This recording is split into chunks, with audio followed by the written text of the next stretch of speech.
পরে এই জায়গাতে বউ ফোন দিয়ে নিয়েছে, ফোন দিয়ে নিয়ে এরকম লোকজন নিয়ে ধরছে। ধরার পরে আমার রাত্রে ফোন দিছে যে এই জায়গায় এরকম হয়েছে, গেঞ্জাম হয়েছে, তুই আমি কিছু যে এত রাত্রে তাহলে একটা মাই মানুষ যাওয়া সম্ভব না, আমি সকালে যাম। পরে করে কইছি যে ভাই আমি সকালে আইতেছি। পরে এরা অনেক মারধর করছে, করার পরে আমি কইছি যে ঠিক আছে আমি সকালে আম। পরে আমি সকালবেলা যাই বিদায় আবার হিরে মারছে আমার সামনে, যে মারতেছে কান্দাকাটি করতেছে, আমি শুনতেছি সব কথা।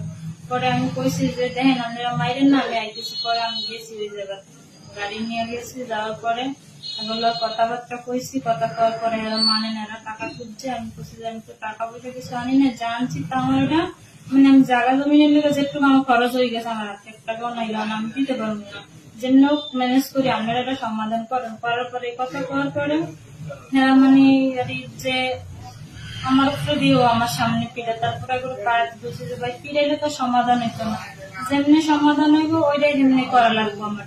পরে আমি হ্যাঁ করে করার পরে কতক্ষণ বয়ে রয়েছি, আমি গাড়িওয়ালার আবার আমার বাড়িতে পাঠাইছি আমার শ্বশুরের নেওয়ার লিগে। পরে আমার শ্বশুর আর যায় নাই, গাড়িওয়ালারে টাকা নিতে পারিস, 10,000 টাকা ম্যানেজ করে নিয়ে গেছে। যাইতে পারে নাই, আর আগেই মানে হেরা আমার জামাইরে মানে মারধর করে দোকানে লয়ে গেছে চা খাইতে লেগে। নেওয়ার পরে আর তখন আমার লোক যারা আসছিল হেরা আমার লগে এরকম খারাপ ব্যবহার করছে। আমি পায়ে ধরে বয়ে রয়েছি যে ভাই আপনাকে বোন থাকলে আপনারা কি কাজ করতে পারতেন, আমি আপনাকে ছোট বোনের মতন, আমি এই কথা বলছি। আর আমার মানে নেই আমার কথা।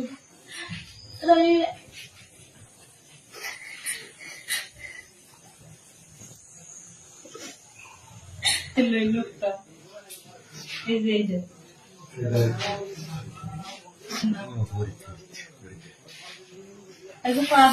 ভাই আপনারা আমার লাগে এই কাজ করেন না, আপনার ছোট বোনের মতন, কিন্তু আর আমার এই কাজ মানে নেই, আমার লাগে অত্যাচার করছে। দোকানে পাঠাই দিছে, লোক লই পাঠাই দেওয়ার পর এরা দরজা লাগাই দিয়েছে। দরজা লাগাই দিয়ে এরা ওই সামনের রুমে ছিল 3জন ছিল, এরা এদিকে আইনে। আর 2জন আমার একজনে যাইতে ধরে রাখছে মুখ সারতে, আর একজন আমার লাগে শারীরিক সম্পর্ক করছে। হ্যাঁও আসছিল, আবার হ্যাঁ আমি পা ধরছি, আমার কথা মানে না, আবার হ্যাঁ উঠে গেছে, আবার ওই লোকের পাঠাই ওই লোককে আবার যাই ধরছে। আমি কইছি যে আপনাকে ছোট বোন যদি থাকতো আপনারা এই কাজ করতে পারতেন, আমার এটা করলে তোমার জামাইটা আমরা সাইডে দেবো। পরে এই বিদায়ের পরে আবার হ্যাঁ পাশের বাড়ির ভিতরে লোক আছিল, এরা যখন জানছে এই ঘটনাটা, দেখছে মহিলারা দরজার জানলা দিয়ে। কিন্তু আমি আত্মহত্যা করতে চাইছি, কিন্তু আমি যে জীবনে ছোটতে বড়াইছি কোনো সময় এরকম ঘটনা হয়নি। এই জায়গায় যাওয়ার পরে এই ঘটনা হয়েছে, কিন্তু একটা নারীর কাছে সবচেয়ে সম্বলই দেয়। কিন্তু আমার এটা হওয়ার পর তো আমার কি বাচ্চা থাকার মতো কোনো ইচ্ছাই আমার ছিল না। আমি 2বার গেছিলাম আত্মহত্যা করতে, কিন্তু আমি পারিনি। আমি চাই না দুনিয়ার থাকতো এরকম, কারণ সবাই তো জিনিসটা জানছে। আমার নাম রুবেল, আমার বাসা হচ্ছে শ্যামপুকুর 8 নম্বর ওয়ার্ড, গন্দাবাড়ি। আর আমি আজকে 15-16 দিন বাসাতে আছি ঢাকাতেন। আসার পরে আমার ছোট একটা পরিবার আছে, তোজমতি থাকে, কামার করছি। কালকে রাইতে আমার ফোন দিছে, তুমি একটু বাসা দাও। আমার ওর ভিতরে যে কি আছে আমি তা জানি না। আমি বাসা দিয়েছি, যাওয়ার পরে ফরিদার রাসেল ছিল, কিন্তু অবলাগে আরো লোক ছিল 5-6 জন।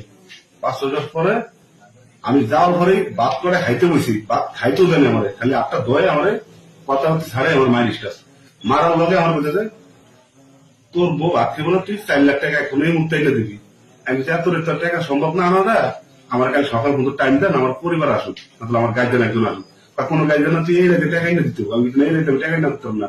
যখন আমি না কই তখন আমার অ্যাসিস্ট বাড়িতে বাড়ি দিতেছে, আতুর বাড়িতে রানে বাড়ি দিতেছে, মানে আবার এই চেয়ারের ভিতরে আমার এরকম চোখ হোটেল এরকম খামুচ দিছে, মানে আমার টাকা রাইতে ভিতরে দিতে হইব। যাতে কথা হচ্ছে মনে হয় রাত 2টা পর্যন্ত আমাদের তফসিল করছে, মায়ের বন্ধ নেই, টাকাও পাইতেছে না।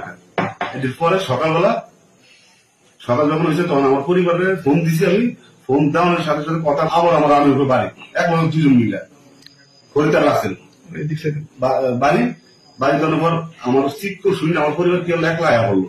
আসার পরে আমার পরিবার আসার পরে দেখলাম ওরা একটু মায়ের থামাইছে, থামার পর আমার পরিবারে কইতেছে 4 লাখ টাকা বা এখন 1 লাখ টাকা আমার পরিবারে দিতে। আমার পরিবার 1 লাখ টাকার কথা কইতেছে না, আমাদের এই মুহূর্তে আমি 1 লাখ টাকা হইব না। ভাই আপনারা যেমনি পারেন, আমরা একটু বইনের মতন কইতেছি, আমরা তো বই থাকলে আপনি পায়ে ধরলে আপনি একটু চাইতেন, যেমন হ্যাঁ পরিবারের ব্যাপার যেমনি সম্বন্ধ হয় এমনি সমাধান করেন আপনারা বারবার এই কথা কয় এই কথা কোয়ানের লগে যখন ওইটাকে কথা না বুঝতেছে তখন আবার অরুপিতে আমার বাড়ি দিতে আছে বাড়ি দেওয়ার লোক আবার ভাই ধরতেছে হরিদার রাখছিলেন আবার ভাই ধরতেছে তখন আবার বাড়ি দিতে আছে এরকম করতে করতে বাইরে অনেক পর মনে করেন বড় বাড়ি দিচ্ছে বাড়ি দেওয়ার পর আবার আলাদা করে পাশাপাশি আমার বয়েছে বোয়ানোর পর মানে 5 থেকে 10 মিনিট আমার জিরাতে দিচ্ছে জিরাতে দেওয়ানোর পর 3-4 জনকে আমার চা হইতে পাঠিয়ে দিচ্ছে ঠেলা আমি যাবো না জোর দিলে আমার পাঠাইছে পাঠানোর পর মনে পড়ায় আমি করতে 40 মিনিট 45 মিনিটের পরে আমি আইছি আশা করতে গেট এটাও লাগেন না ওটাও লাগেন না গেট আমি বাড়ি দিচ্ছি গেট খোলে না মানে 4-5 মিনিট হয়ে গেছে গেট বাড়ি দেওয়ার পরে আমি গেট খুলছি খোলে যায় গেট খুলছে খোলার পরে আমার হাসপাতাল খাবার দিচ্ছে এইবার তুই তাড়াতাড়ি এসেছিস পরে আমি ভিতরে ঢুকে দিয়ে আমার পরিবার কান্দতেছে মানে এই